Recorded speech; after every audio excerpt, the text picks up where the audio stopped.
आप में से काफ़ी सारे लोगों का सवाल हमें देखने को मिल रहा था कि बिहार में राशन कार्ड के लिए अप्लाई कैसे करेंगे। आपने जो ये बहुत सारा वीडियो देखा हुआ है, मेरा भी वीडियो पहले का देखा हुआ है, तो आप में से काफ़ी सारे लोग कह रहे थे कि सर एक ऐसा वीडियो बना दीजिए जिसमें डिटेल्स में बताइए कि बिहार में राशन कार्ड के लिए जो ऑनलाइन अप्लाई प्रक्रिया है वो प्रक्रिया क्या है, स्टेप बाय स्टेप कैसे फॉर्म को भरेंगे। तो इस वीडियो में जो एक लाइव फॉर्म फिल करके आपको दिखाएंगे। मेरे पास एक डेटा है एक व्यक्ति का, तो सोचा कि इस वीडियो बना देते हैं और आपको बता भी देंगे, और बेचारे गरीब आदमी है तो इसका फॉर्म भी भर देंगे, क्योंकि मैं साइबर कैफे पे काम नहीं करता, किसी का फॉर्म नहीं भरता, क्योंकि मेरे पास उतना टाइम होता नहीं है। ठीक है, लेकिन कहीं ना कहीं सोचे कि चलो हम वीडियो बना भी देंगे, आप लोग का भी हेल्प हो जाएगा और इस बेचारे का भी हेल्प हो जाएगा। ठीक है, तो इस वीडियो में आपको बताएंगे स्टेप बाय स्टेप कैसे फॉर्म को भरना है, डॉक्यूमेंट कैसे अपलोड करना है, कौन कौन से डॉक्यूमेंट देने हैं, फॉर्म भरने के बाद का प्रक्रिया क्या होता है और किस तरह से स्टेप बाय स्टेप आपको फॉर्म को भरना है। कहीं भी किसी प्रकार की कोई गलती नहीं करना है। इस वीडियो को देखिएगा तो आपके मन में कोई भी डाउट्स नहीं रहेगा, इतना मैं सिक्योरिटी के साथ बोल रहा हूं, क्योंकि वीडियो में सभी जानकारी जो काम की इन्फॉर्मेशन है उसको यहाँ पे कवर की गई है। सी ऑनलाइन सर्च करेंगे तो भी आपको यहाँ पे लिंक देखने को मिल जाएगा, तो दोनों में कहीं से आपको आना है, आप यहाँ पे आ सकते हैं, कोई समस्या नहीं है। ओपन करेंगे तो आपके सामने जो है कुछ इस तरह से इंटरफेस आपको देखने को मिलेगा।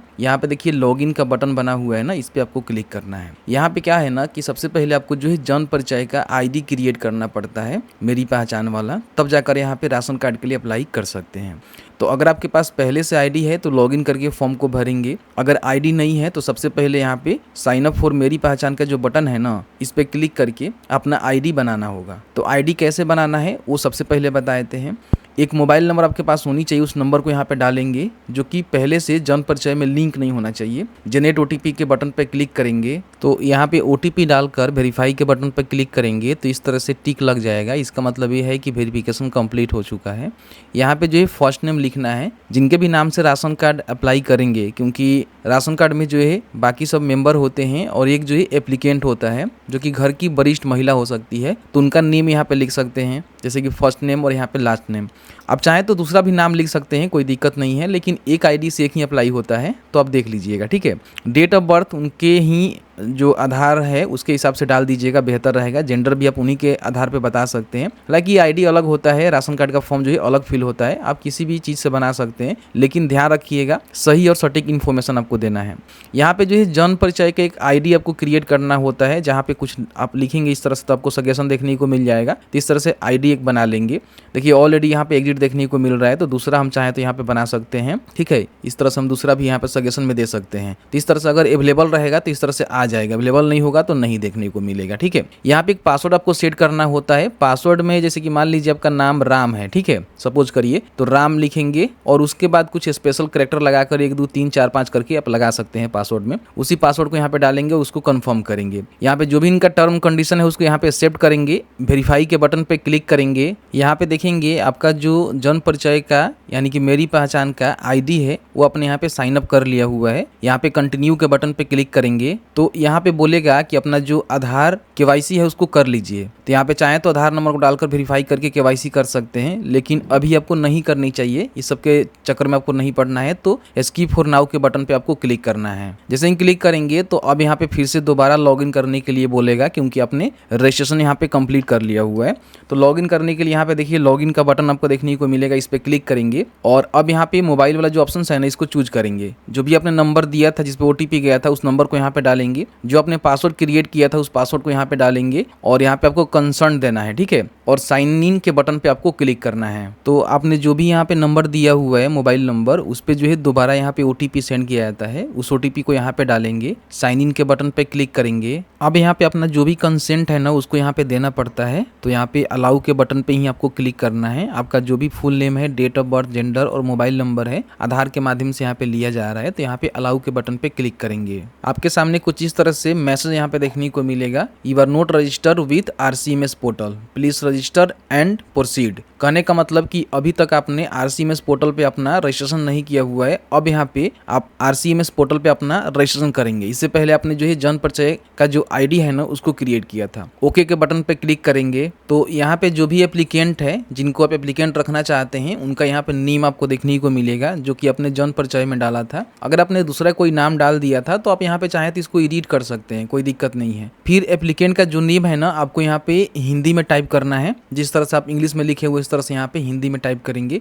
यहाँ पे उनका जो भी आधार नंबर है ना उसको देना है। और मैं राशन कार्ड के लिए पंजीकरण के उद्देश्य से अपना आधार नंबर प्रदान करने की सहमति देता हूँ, इसको आपको टिक भी करना पड़ेगा, ठीक है। फिर यहाँ पे स्टेट बिहार रहेगा, डिस्ट्रिक्ट बताएंगे कि आप जो है कौन से डिस्ट्रिक्ट के अंतर्गत अपना फॉर्म को भरने जा रहे हैं वो आपको बताना है। यहाँ पे अपना जो भी पिन कोड है उसको डालेंगे, मेल आईडी है तो उसको भी डाल देंगे, ठीक है। बाकी अपने जो भी मोबाइल जन्म परिचय में दिया हुआ है वही नंबर यहाँ पे आपको देखने को मिलेगा, जिसको आप चेंज नहीं कर सकते हैं। कैप्चा को फिल करेंगे, सबमिट के बटन पे क्लिक करेंगे। आवेदन करने की प्रक्रिया शुरू करने के 30 दिनों के अंदर आपको जो है फॉर्म को फाइनल सबमिट करना है, नहीं तो आपका जो आवेदन है ना समझिए कि वो किसी काम का नहीं रहेगा। फिर दोबारा आपको यहाँ पे अपना रजिस्ट्रेशन वगैरह करना पड़ेगा, ठीक है। यहाँ पे सारे डॉक्यूमेंट का चेकलिस्ट दिया गया है, आप चाहें तो चेक कर सकते हैं, बट मैं आपको बताऊंगा कैसे करना है, थोड़ा सा भी आपको टेंशन नहीं लेना है, ठीक है। यहाँ पे देखिएगा अप्लाई का बटन आपको देखने को मिलेगा, इसमें आपको न्यू अप्लाई करना है। हालांकि आप चाहें तो एप्लीकेशन का स्टेटस यहीं चेक कर सकते हैं, करेक्शन कर सकते हैं, और अपने राशन कार्ड को अलग अलग करना है तो भी कर सकते हैं। तो कहेंगे तो करेक्शन के लिए और स्प्लिट के लिए ला देंगे वीडियो, ठीक है। लेकिन न्यू अप्लाई करना है तो यहाँ पे क्लिक करेंगे तो पूछेगा कि आप जो है ग्रामीण क्षेत्र में अप्लाई करना चाहते हैं या फिर शहरी क्षेत्र से आते हैं। तो मैं तो भाई ग्रामीण से आता हूँ तो इसका ही सिलेक्शन यहाँ पे करूंगा। तो आपके सामने कुछ इस तरह से इंटरफेस आपको देखने को मिलेगा। यहाँ पे अनुमंडल आपको बताना है, आपको देखने को मिल जाएगा। फिर यहाँ पे इस ब्लॉक का सिलेक्शन आपको करना है, कौन से ब्लॉक के अंतर्गत आते हैं। फिर यहाँ पे पंचायत का सिलेक्शन करना है और उसके बाद अपना जो भी ग्राम है ना उसको बताना है कि आपका ग्राम कौन सा है। तो ये सारी इन्फॉर्मेशन आपको यहाँ पे फिल करना है। अब यहाँ पे राशन कार्ड के जो भी आवेदक हैं, जैसे कि आप सभी को पता ही होगा कि राशन कार्ड में कई सारे मेंबर होते हैं और एक जो है आवेदक होता है। तो आवेदक में घर के जो भी वरिष्ठ महिला हैं उनका नाम देंगे, अगर महिला नहीं है तो कोई पुरुष का भी नाम आप दे सकते हैं। तो उनका नेम यहाँ पे अंग्रेजी में टाइप करेंगे।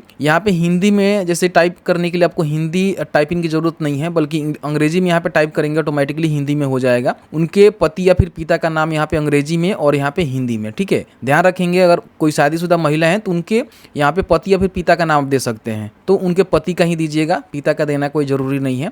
फिर यहाँ पे पूरा उनका जो भी आवासीय पता है ना उसको मेंशन करना है, जैसे कि आपका विलेज, टाउन वगैरह वगैरह जो भी चीजें हैं उसको मेंशन करेंगे। फिर यहाँ पे उनका जो लिंग है वो बताएंगे कि पुरुष है कि महिला है। फिर यहाँ पे उनका जो भी डेट ऑफ बर्थ है कैलेंडर के माध्यम से चूज कर लेंगे। यहाँ पे कैलेंडर आपको देखने को मिलेगा, जो भी उनका डेट ऑफ बर्थ है ऑटोमेटिकली यहाँ पे उम्र आ जाएगी। यहाँ पे उनका जो वैवाहिक स्थिति है वो हुआ है कि नहीं हुआ है आप बता देंगे। अगर विवाहित है तो विवाहित, अविवाहित है, विधवा है या फिर तलाकशुदा है तो बता सकते हैं। तो जिस तरह की कंडीशन है उस तरह से आप यहाँ पे सेलेक्ट करेंगे। कार्डधारी के साथ संबंध क्या है, तो मान लीजिए अभी तो हम जो भी राशन कार्ड के आवेदक हैं यानी कि मुखिया उनका ही जानकारी दे रहे हैं, तो इसमें आपको स्व ही देना है। फिर यहाँ पे जाति आपको बताना है कि किस जाति से आती हैं, पिछड़ा वर्ग, अत्यंत पिछड़ा वर्ग, SC ST या फिर सामान्य वर्ग। तो जैसे मान लीजिए सामान्य वर्ग से आती हैं तो यहाँ पे सामान्य वर्ग का ही सिलेक्शन करेंगे। फिर यहाँ पे आपको बताना है कि व्यवसाय वो क्या करती हैं, खेतीहर मजदूर हैं, व्यापार करती हैं, किसान, सरकारी नौकरी में हैं, घर के काम करती हैं। फिर जो भी चीजें हैं उसको बता सकते हैं, तो ये घर के काम करती हैं। आय का स्रोत क्या है, तो यहाँ पे अगर आपका नहीं होगा तो आप यहाँ पे नोट एप्लीकेबल कर सकते हैं।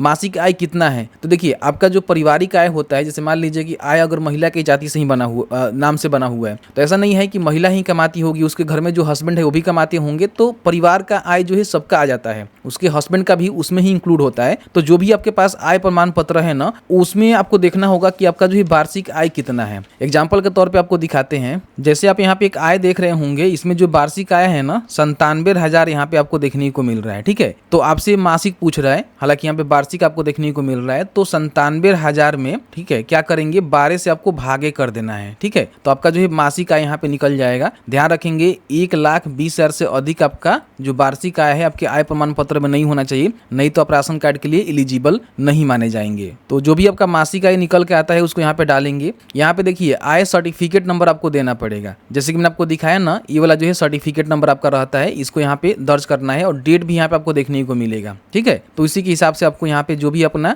सर्टिफिकेट नंबर वो आपको दर्ज कर देना है। यहाँ पे इनका जो भी आधार नंबर है उसको दर्ज करना है। इनका मोबाइल नंबर यहाँ पे दर्ज करेंगे। अगर ये विकलांग है तो यहाँ पे यस करके बता सकते हैं किस प्रकार की विकलांग है, नहीं है हैं तो यहाँ पे नो करेंगे, ठीक है, कोई दिक्कत नहीं है। फिर यहाँ पे जो है बैंक का नेम आपको बताना है, जैसे कि आप जो भी राशन कार्ड के महिला हैं, वरिष्ठ महिला हैं, एप्लीकेंट का जानकारी दे रहे हैं ना, तो इनका जो है बैंक का नेम बताएंगे कि इनका जो अकाउंट है ना कौन से बैंक में है। यहाँ पे सारे बैंक आपको देखने को मिल जाएगा, जो भी बैंक में इनका अकाउंट होगा उसका सिलेक्शन करेंगे। यहाँ पे जो है शाखा आपको देखने को मिलेगा आपके डिस्ट्रिक्ट के अंतर्गत, ध्यान रखिएगा। तो इसमें से अपना जो भी शाखा है ना उसको यहाँ पे सिलेक्ट कर सकते हैं, ठीक है, आपको देखने को मिल जाएगा। उसके बाद यहाँ पे IFSC कोड भी आपको सिलेक्ट करना होगा और उसके बाद यहाँ पे इनका जो भी बैंक खाता संख्या है उसको दर्ज करेंगे। फिर यहाँ पे मैं इस आवेदन के लिए अपनी सहमति से अपना आधार नंबर आवेदक के रूप में भर रहा हूँ, इसको आपको डिक्लेरेशन में देना है और फिर यहाँ पे सबमिट के बटन पे क्लिक करना है। जैसे ही सबमिट के बटन पे क्लिक करेंगे तो यहाँ पे देखेंगे आपका जो सक्सेस है ना यहाँ पे आपको देखने को मिलेगा। इसका मतलब ये है कि आपका यहाँ पे समझिए कि जो भी आपके एप्लीकेंट है उनका जानकारी यहाँ पे सक्सेस हो गया, ऐड हो गया। अगर यहाँ पे आधार जो है ऑलरेडी एग्जिट देखने को मिल रहा है तो समझिए कि आपका आधार कहीं ना कहीं किसी राशन कार्ड में लिंक है, तो आप यहाँ पे नहीं कर सकते हैं, उसके लिए आपको HD ऑफिस ही जाना पड़ेगा। तो आप चाहें तो एप्लीकेशन नंबर को नोट डाउन कर सकते हैं रेफरेंस के लिए। और उसके बाद यहाँ पे जो भी आपके घर में मेंबर हैं जिनके राशन कार्ड बन रहा है ना, उसके घर में जो है बहुत सारे मेंबर भी होते हैं, उनकी जानकारी आपको यहाँ पे ऐड करना है। तो यहाँ पे ओके के बटन पे क्लिक करेंगे। कई बार ओके के बटन पर क्लिक करेंगे तो आपको जो है बाहर कर देता है, तो यहाँ पे फिर से जाएंगे, ठीक है, और यहाँ पे देखिए एडिट एप्लीकेशन का जो है बटन आपका इनेबल हो जाएगा। तो एप्लीकेंट की जानकारी हमने फिल कर लिया हुआ है। अब यहाँ पे मेंबर को ऐड करना है, तो मेंबर के बटन पे क्लिक करेंगे। तो यहाँ पे जो भी मेंबर है उसको आपको ऐड करना है। पहले आप देखेंगे कि जो भी यहाँ पे 100 जो राशन कार्ड के मतलब मुखिया बनेंगी उनका यहाँ पे जानकारी हमने डाल दिया हुआ है, जिसको मैंने ब्लर कर रखा हुआ है। और बाकी जो भी मेंबर है ना उनकी जानकारी यहाँ पे डालेंगे और नीचे जो है लिस्ट होते चला जाएगा। तो जैसे कि मान लीजिए आपके घर में जितने भी मान लीजिए मेंबर हैं उन सबका जो है राशन कार्ड में नाम जोड़ने के लिए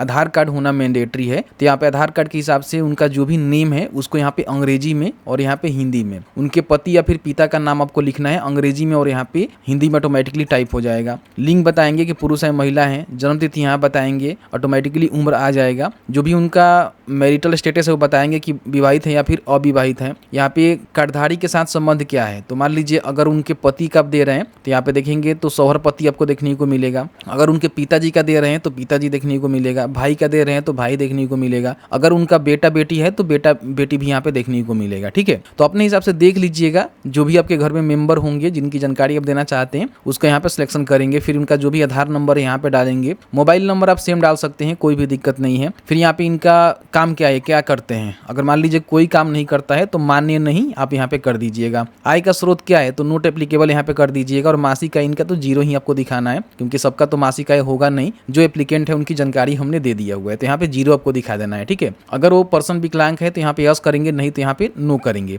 और उसके बाद इसको टिक करेंगे, एड मेंबर के बटन पे क्लिक करेंगे। तो यहाँ पे अगर सब कुछ सही होगा तो देखेंगे यहाँ पे सक्सेस आपको देखने को मिलेगा। लेकिन मान लीजिए अगर आप आधार के हिसाब से नेम वगैरह वगैरह नहीं डालेंगे, डेट ऑफ बर्थ, तो यहाँ पे आपको एरर भी देखने को मिल सकता है। तो सही से इन्फॉर्मेशन एंट्री करेंगे। अगर ऑलरेडी एग्जिट दिख रहा है तो समझिए कि पहले से उनका राशन कार्ड में नाम है इसलिए दिख रहा है, अगर नहीं होगा तो यहाँ पे सक्सेस हो जाएगा। ओके के बटन पे क्लिक करेंगे तो यहाँ पे देखेंगे हमने जो है 2 लोगों का नेम यहाँ पे जोड़ दिया हुआ है। एक तो खुद यहाँ पे एप्लीकेंट है और बाकी एक मेंबर का हमने यहाँ पे जानकारी को ऐड कर दिया हुआ है। यहाँ से हम चाहें तो एडिट भी कर सकते हैं, इसको डिलीट भी कर सकते हैं, वो आपके ऊपर अभी निर्भर करता है। और भी आपके घर में जितने भी मेंबर हैं ना उन सभी की जानकारी यहाँ पे एंट्री करेंगे और फिर यहाँ पे एड मेंबर के बटन पे क्लिक करेंगे। तो यहाँ पे सारे मेंबर का जानकारी आपको ऐड कर लेना है, क्योंकि मैं मान लीजिए मेरे पास 4 मेंबर है तो सबका हमको ऐड करना है। तो सेम वही प्रोसीजर रहेगा, जानकारी को यहाँ पे भरिएगा, यहाँ पे आय के स्रोत में NA कर दीजिएगा, नोट एप्लीकेबल, और यहाँ पे मासिक आय में 0 डाल दीजिएगा, क्योंकि हमने महिला का जो मासिक आय है उसको दर्शा दिया हुआ है, उसमें पूरे परिवार का मासिक आय आ जाता है, ठीक है। तो इस तरह से जितने मेंबर हैं उन सभी की जानकारी यहाँ पे एड मेंबर के बटन पर क्लिक करके सबसे पहले ऐड कर लेंगे। तो यहाँ पे मैंने जो है 5 मेंबर का नेम ऐड कर लिया हुआ है, यहाँ पे आपको देखने को मिल रहा होगा 1 2 3 4 5। इस तरह से आपके घर में जितने भी मेंबर हैं उन सभी की जानकारी यहाँ पे डालकर ऐड कर लेना है। अगर इसमें एडिट करना है, डिलीट करना है तो आप यहाँ से कर सकते हैं, अभी भी आपके पास समय है। आपको लगता है कि सारे मेंबर को आपने ऐड कर दिया हुआ है तो अब यहाँ पे देखेंगे तो आपको जो एक ऑप्शन से यहाँ पे देखने को मिलेगा गो फॉर अपलोड डॉक्यूमेंट, इस पे आपको क्लिक करना है। यहाँ पे आपको जो है डॉक्यूमेंट अपलोड करना है। ध्यान रखिएगा बहुत सारे लोग गलती करते हैं, जो गलती आपको नहीं करना है। सबसे पहले जितने भी मेंबर हैं और जो भी एप्लीकेंट हैं उन सभी के साथ एक फैमिली फोटो क्लिक करवानी है, जो कि 100 KB से कम में होनी चाहिए। चूज फाइल के बटन पर क्लिक करके इसको सबसे पहले अपलोड कर लेंगे। उसके बाद यहाँ पे सिग्नेचर आपको देना है, किनका, जो एप्लीकेंट है जिनके नाम से आप राशन कार्ड अप्लाई कर रहे हैं, उनका जो सिग्नेचर है 100 KB से कम में होनी चाहिए। अगर वो सिग्नेचर नहीं करते हैं तो उस कंडीशन में उनके जो ठेपा होता है, मतलब कि जो भी थंब इंप्रेशन होता है, उसको लेकर स्कैन करके यहाँ पे चूज फाइल के बटन पर क्लिक करके अपलोड कर देना है। तो यहाँ पे फोटो और यहाँ पे सिग्नेचर, आपको गलती नहीं करना है। उसके बाद यहाँ पे देखिए पूछ रहा है कि आपका जो भी सिलेक्ट डॉक्यूमेंट पूछ रहा है ना, इसमें क्या करना है कि कुछ डॉक्यूमेंट है जिसको आपको एक ही PDF ही में बनाना पड़ेगा, वो आपको बता देते हैं। देखिए जितने भी मेंबर हैं और एप्लीकेंट हैं, उन सभी का जो आधार कार्ड है ना, उसको यहाँ पे स्कैन कर लेना है, ठीक है। और सब पे जो है सेल्फ अटेस्टेड कर दीजिएगा, यानी कि सिग्नेचर करना मैंडेटरी है। अगर कोई सिग्नेचर नहीं करता है तो उसका जो भी थंब इंप्रेशन होता है, ठेपा जिसको बोलते हैं भोजपुरी में, वो यहाँ पे दिलवा देना है, ठीक है। तो आधार कार्ड जितने भी मेंबर का है उन सभी का एक आधार कार्ड होगा, तो उस आधार कार्ड को एक PDF ही में क्या करना है कि स्कैन करके मर्ज कर लेना है, ठीक है। जितने भी मेंबर हैं, मान लीजिए कि मेरे में 5 मेंबर है, तो एक एप्लीकेंट और 4 यहाँ पे मेंबर, ठीक है। तो मैंने सबका आधार यहाँ पे एक ही PDF में स्कैन कर लिया। उसके बाद देखिए जो आपके एप्लीकेंट हैं उनका जो बैंक अकाउंट डिटेल्स आपने दिया था स्टार्टिंग में, वो वाला जो पासबुक का फर्स्ट पेज होता है ना, उसको यहाँ पे क्या करना है कि स्कैन करके इसी में रख लेना है, इसी PDF में, ठीक है। उसके बाद जो एप्लीकेंट हैं जिनके नाम से फॉर्म को भर रहे हैं, सभी का देना जरूरी नहीं है, सभी मेंबर का रेसिडेंटल सर्टिफिकेट यानी कि निवास प्रमाण पत्र केवल एप्लीकेंट का देना है, ठीक है। तो इसमें डाल देंगे इसको इसी PDF ही में, ठीक है। उसके बाद देखिए यहाँ पे फैमिली ग्रुप फोटो आप यहाँ पे दिए हुए हैं, ठीक है, अच्छी बात है। एप्लीकेंट का सिग्नेचर आप यहाँ पे दिए हुए हैं। और अगर कोई डिसेबल मान लीजिए मेंबर है या फिर कोई एप्लीकेंट है, तो उनका अगर आपने डिसेबिलिटी बताया हुआ है कि हाँ डिसेबल है, विकलांग है, तो उनका सर्टिफिकेट आपको देना पड़ेगा। वो सर्टिफिकेट इसी में होना चाहिए, अगर है तो, नहीं है तो इस सर्टिफिकेट को छोड़ दीजिएगा।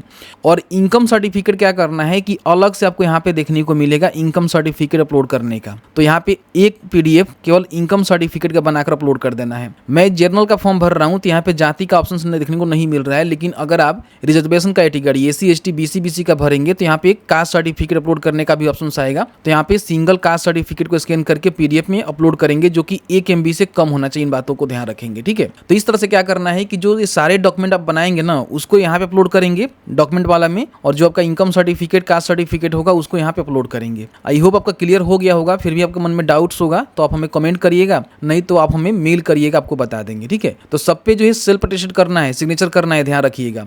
तो आप क्या क्या दे रहे हैं उसका चेकलिस्ट बनाएंगे, जिसमें आधार कार्ड दे रहा हूँ सभी का, तो यहाँ पे मैं टिक कर दूंगा। फिर यहाँ पे मैं बैंक अकाउंट भी दे रहा हूँ केवल जो एप्लीकेंट है उनका, रेसिडेंस सर्टिफिकेट दे रहा हूँ एप्लीकेंट का, इसको भी हम बता देंगे। फैमिली फोटो भी हम यहाँ पे दे रहे हैं, इसको भी टिक कर लेंगे। एप्लीकेंट का सिग्नेचर दे रहे हैं, इसको भी टिक कर लेंगे। और यहाँ पे डिसेबिलिटी सर्टिफिकेट हम नहीं दे रहे हैं कि हमारे जो भी मेंबर है उसमें कोई डिसेबल नहीं है, तो इसको छोड़ देंगे। और इनकम सर्टिफिकेट हम दे रहे हैं तो इसको यहाँ पे टिक कर लेंगे। अगर आप कास्ट सर्टिफिकेट दे रहे होंगे तो उसका भी ऑप्शन यहाँ पे देखने को मिलेगा, उसको भी टिक कर लेंगे। टिक करना जरूरी है, ठीक है। तो यहाँ पे क्या करेंगे, डॉक्यूमेंट को अपलोड करेंगे। कई सारे लोग कहेंगे कि मेरे पास जो मल्टीपल PDF ही है या फिर JPG है, तो उसको हम PDF में कैसे कन्वर्ट करेंगे। तो बड़ी आसानी से कर सकते हैं भाई, आइए बताते हैं कैसे कर सकते हैं। अगर आपके पास JPG में है तो आप लिखेंगे JPG PDF ही, आपके सामने ये वाला वेबसाइट देखने को मिलेगा। जितना भी आपका JPG इमेज है ना, उसको सिलेक्ट करके एक PDF यहाँ बना सकते हैं। अगर मान लीजिए आपका PDF है, अलग अलग PDF है जिसको एक PDF में आपको बनाना है, तो यहाँ पे लिखेंगे PDF मर्जर, ठीक है। तो आपके सामने ये वाला आएगा, इसको ओपन कर लीजिएगा यहाँ पे। और जितना भी आपका PDF है ना, यहाँ सिलेक्ट करके सभी PDF को एक ही PDF बना सकते हैं, ठीक है। जरूरी है इसमें आपको देना पड़ेगा सारे PDF को बनाकर, जैसे कि मैंने आपको बताया, तो इसमें अपलोड कर दीजिएगा। उसके बाद यहाँ पे अपलोड के बटन पे क्लिक करेंगे तो इस तरह से देखेंगे आपका जो भी डॉक्यूमेंट है ना, यहाँ पे अपलोड हो चुका है। एक बार इसको जरूर यहाँ पे डाउनलोड करके चेक कर लीजिएगा कि जो भी आपने डॉक्यूमेंट दिया हुआ है वो सही है कि नहीं है। यहाँ पे देखिए डाउनलोड का बटन देखने को मिलेगा, क्लिक करके डाउनलोड करके चेकआउट कर लीजिएगा, क्योंकि कई बार क्या होता है गलत डॉक्यूमेंट अपलोड हो जाता है तो फिर दिक्कत हो जाएगा। आपको लगता है कि सभी जानकारी सही है, तो अब यहाँ पे क्या करना है, गो फॉर फाइनल सबमिशन के बटन पे आपको क्लिक करना है। आपके सामने जो है प्रीव्यू सेक्शंस देखने को मिलेगा, जिसमें आपने जो भी जानकारी को दिया हुआ है वो सारे जानकारी यहाँ पे देखने को मिलेगा। जो भी आपने मेंबर को ऐड किया हुआ है वो भी आपको यहाँ पे देखने को मिलेगा। अब यहाँ पे जो है कुछ क्वेश्चंस का आंसर आपको देना पड़ता है और यहीं से निर्धारित होता है कि आपका राशन कार्ड बनेगा या फिर नहीं बनेगा। यहाँ पे सबसे पहले पूछ रहा है कि क्या आपके पास 3 पहिया 4 पहिया वाहन है, तो आपको यहाँ पे नहीं ही करना है। हाँ करेंगे तो आप राशन कार्ड के लिए एलिजिबल नहीं है। मशीन चालित 3 पहिया 4 पहिया कृषि उपकरण है तो बता सकते हैं, नहीं तो नहीं करेंगे। सरकार के पंजीकृत गैर कृषि उद्योग वाले परिवार गृहस्थी है तो बता सकते हैं, नहीं तो नहीं करेंगे। परिवार के किसी भी सदस्य की मासिक आय 10,000 रुपये से अधिक है तो हाँ करेंगे, तो फिर आप यहाँ पे एलिजिबल नहीं होंगे, तो नहीं ही करना है। अगर आप ITR भरते हैं तो राशन कार्ड के लायक नहीं है, तो यहाँ पे नहीं ही करना है। व्यवसायिक कर भुगतान करते हैं तो हाँ करेंगे, नहीं तो नहीं करेंगे। जिस मकान में रहते हैं उस मकान में सभी कमरों में पक्की दीवारें और छत के साथ 3 अथवा उससे अधिक कमरा है तो आप राशन कार्ड के लिए एलिजिबल नहीं है। तो यहाँ पे नहीं करना है आपको, ठीक है। 2.5 एकड़ से अधिक आपके पास जमीन है या फिर सिंचित आपके पास 5 एकड़ से एकड़ या फिर उससे अधिक आपके पास सिंचित भूमि है तो आप यहाँ पे बताएंगे। 7.5 एकड़ अथवा उससे आपके पास भूमि वाली गृहस्थी है तो आप बताएंगे। और आवेदक अथवा आवेदक के परिवार में कोई भी सरकारी सेवा में नहीं है, इसकी भी आपको जानकारी देनी पड़ती है। तो इसमें करना क्या होता है ना, सब में आपको नहीं करना होता है। अगर किसी में आप हाँ करेंगे तो आप एलिजिबल नहीं हो पाएंगे, इन बातों को ध्यान रखेंगे, ठीक है। तो मैं यहाँ पे नहीं कर देता हूँ क्योंकि बेसिकली जिनका मैं फॉर्म भर रहा हूँ उनके पास ऐसा कुछ है नहीं, ठीक है। यहाँ पे देखिए अपना जो भी आपने अपलोड किया हुआ है डॉक्यूमेंट उसको अपलोड कर सकते हैं, यहाँ से इनकम को कर सकते हैं और यहाँ पे अपना एप्लीकेशन का प्रिंट आउट भी आप यहाँ से ले सकते हैं, लेना चाहें तो। बट मुझे नहीं लगता कि लेना चाहिए। लेना चाहते हैं तो इस पर क्लिक करेंगे और थोड़ा सा वेट करेंगे तो ये डाउनलोड हो जाता है PDF मोड में, ठीक है। इस पर क्लिक करेंगे तो हो जाएगा। उसके बाद यहाँ पे आपको टिक करना है और टिक करने के बाद यहाँ पे देखेंगे फाइनल सबमिट का बटन आपको देखने को मिलेगा, इस पे आपको क्लिक करना है। जैसे ही फाइनल सबमिट के बटन पे क्लिक करेंगे तो पूछेगा कि आप श्योर हैं, आप रियली फाइनल सबमिट करना चाहते हैं। बाद में किसी प्रकार की बोला गया है कि इसमें एड अपडेट डिलीट नहीं कर सकते हैं, तो आपको यहाँ पे ओके करना है कि मुझे फाइनल सबमिट करना है। तो मैंने यहाँ पे ओके इनको कमांड दे दिया हुआ है। थोड़ा सा वेट करेंगे तो इस तरह से देखेंगे फाइनल सबमिशन जो है यहाँ पे सक्सेसफुली हो चुका है एप्लीकेशन का। ओके के बटन पे क्लिक करेंगे और यहाँ से जो भी एप्लीकेशन का जो प्रिंट आउट है आप यहाँ पे क्लिक करके बड़ी आसानी से यहाँ से निकाल लेंगे, ठीक है। एप्लीकेशन का जो स्टेटस है उसको चेक करना है तो यहाँ पे क्लिक करके बड़ी आसानी से एप्लीकेशन का जो स्टेटस है वो चेक कर सकते हैं। यहाँ पे स्टेटस में आपको देखने को मिल रहा है एप्लीकेशन एक्सेप्टेड। इसका मतलब यह है कि आपने फॉर्म को भर दिया हुआ है, आपका जो एप्लीकेशन है एक्सेप्ट कर लिया गया है। अब यहाँ पे SDO ऑफिस में जाएगा, वहाँ से वेरीफाई होगा, फिर आपके ब्लॉक में आएगा, पंचायत में आएगा। वेरिफिकेशन होने के बाद अगर यहाँ पे SDO ऑफिस के द्वारा इसको जनरेट कर दिया जाता है तो यहीं पे आपको राशन कार्ड डाउनलोड करने का बटन मिलेगा, डाउनलोड कर सकते हैं। और राशन कार्ड बनने के 2 से 3 महीने के बाद राशन का भी उठाव आप कर सकते हैं।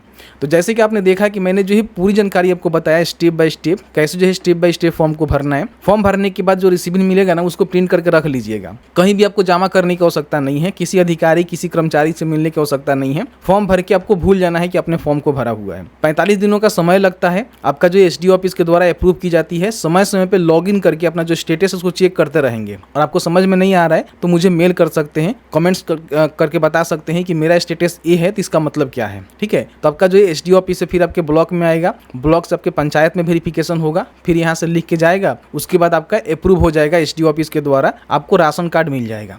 वहीं पे डैशबोर्ड में आपको देखने को मिलेगा जहां से राशन कार्ड को डाउनलोड कर सकते हैं। हालांकि राशन कार्ड बन जाने की 1 से 2 महीने के बाद ही आवंटन मिलता है, उसके बाद ही आप राशन का उठाव कर सकते हैं। तो मैंने आपको पूरी प्रक्रिया बताया किस तरह से राशन कार्ड के लिए अप्लाई करना है, कैसे स्टेटस को चेक करना है, कैसे बनता है, सभी जानकारी मैंने बताया। इनकेस किसी प्रकार की कोई गलत इन्फॉर्मेशन आप एंट्री करते हैं तो रिजेक्ट भी होने की पॉसिबिलिटी होती है, तो फिर आप उसको करेक्ट भी कर सकते हैं। तो मैंने पूरी जानकारी बता दी है। बाकी आपके मन में कोई भी सवाल होगा हमें जरूर बताइएगा, जहाँ तक हमारी नॉलेज होगी आपके साथ शेयर करने की पूरी कोशिश करेंगे।